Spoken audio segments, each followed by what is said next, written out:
ഇതാണ് ഞാൻ പറഞ്ഞ നല്ല ടേസ്റ്റി ആയിട്ടുള്ള കൂന്തൽ റോസ്റ്റ് കേട്ടോ.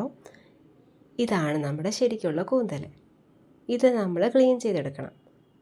അപ്പം അമ്മ ഇതെങ്ങനെയാണ് ക്ലീൻ ചെയ്യേണ്ടതെന്നൊക്കെ എനിക്ക് കാണിച്ചു തരുവാണ്. അപ്പം അതിന് ശേഷം ഇതുപോലെ തന്നെ ഞാൻ ചെയ്തു. പക്ഷെ ഞാൻ ചെയ്തത് നമുക്ക് വീഡിയോയിൽ കാണിക്കാൻ കൊള്ളാത്തത് കൊണ്ട് മാത്രം ഞാൻ കാണിക്കുന്നില്ല. കാരണം ഈ ചെയ്യുന്നതൊക്കെ കാണുമ്പോൾ ഒരു മെന കൂടി വേണമല്ലോ.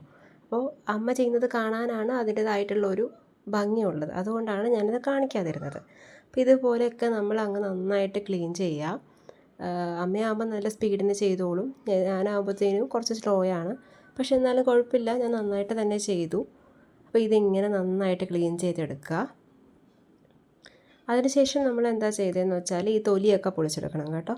ഇനി ഇതിനൊക്കെ ശേഷം നമ്മൾ ഇതിനെ കഷ്ണങ്ങളാക്കിയിട്ട്, അല്ലെങ്കിൽ നമുക്ക് മറ്റേ കറി വെക്കുമ്പോൾ തന്നെ റോസ്റ്റ് ചെയ്യുമ്പോൾ തന്നെ അതിൽ വെന്ത് കിട്ടും. പക്ഷേ കുറച്ച് സമയം എടുക്കുന്നത് കൊണ്ടിട്ട് നമ്മൾ എന്താ ചെയ്തതെന്ന് വെച്ചാൽ എല്ലാം ക്ലീൻ ചെയ്ത് കഴിഞ്ഞപ്പം അത് നമ്മൾ മുറിച്ചിട്ട് ഇങ്ങനെ ചെറിയ കഷ്ണങ്ങളാക്കി ഒരു ചെറിയ കുക്കറിലിട്ട് നമ്മൾ വേവിച്ചെടുത്തു. അതാകുമ്പോൾ പെട്ടെന്ന് വെന്ത് കിട്ടുമല്ലോ. നമുക്ക് സമയം കുറവായിരുന്നുകൊണ്ട് നമ്മൾ അങ്ങനെ ചെയ്തു. അപ്പോൾ വേവിക്കുമ്പോൾ നമുക്ക് കുറച്ച് ഉപ്പും മഞ്ഞളോടെയൊക്കെ ഇട്ട് വേവിക്കാം. ഇനി നമ്മൾ മൺചട്ടിയിലാണ് ഉണ്ടാക്കുന്നത്. അതിൽ വെളിച്ചെണ്ണ ഒഴിച്ചിട്ട് അതിലേക്ക് സവോള, വെളുത്തുള്ളി, കറിവേപ്പില, ഇഞ്ചി ഒക്കെ ഇടുക. അപ്പോൾ ഇതിട്ട് കഴിഞ്ഞപ്പോഴാണ് നമ്മൾ ഓർത്തത് പച്ചമുളക് കിട്ടില്ല. പിന്നെ ഉടനെ പച്ചമുളക് കഴിഞ്ഞത്തേക്ക് ഇട്ടു.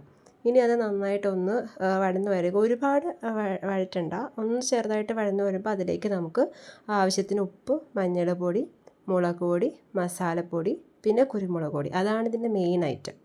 കുരുമുളക് പൊടി എരിവാണ് നന്നായിട്ട് നമുക്ക് വായിലങ്ങ് ടേസ്റ്റായിട്ട് നിൽക്കുന്നത്. അപ്പോൾ അതും കൂടി ഇട്ട് നമ്മൾ നന്നായിട്ട് അതിനെ ഒന്ന് മിക്സ് ചെയ്തെടുക്കാം. ഇനി ഇത് മിക്സ് ചെയ്ത് കഴിഞ്ഞിട്ട് നമ്മൾ ആ വെന്ത കൂന്തലെടുത്തിട്ട് ഇതിലേക്ക് ഇടുക. ഓൾറെഡി ഇത് വെന്തിരിക്കുവാണ്. അതുകൊണ്ടിട്ട് നമുക്ക് വീണ്ടും അധികം വേകേണ്ട ആവശ്യമില്ല. എന്നാൽ ഈ മസാല ഒന്ന് പിടിക്കാൻ വേണ്ടിയിട്ട് നമ്മളിതൊന്ന് മിക്സ് ചെയ്ത് കൊടുക്കുക. ഇത് വളരെ പെട്ടെന്ന് ഉണ്ടാക്കാൻ പറ്റുന്ന ഒരു ഡിഷാണ്. ഞാൻ പറഞ്ഞതുപോലെ കുക്കറിലിട്ട് വേവിച്ച് കഴിഞ്ഞാൽ പെട്ടെന്ന് കഴിയും. എല്ലാവരും ട്രൈ ചെയ്ത് നോക്കുക, സൂപ്പറാണ്.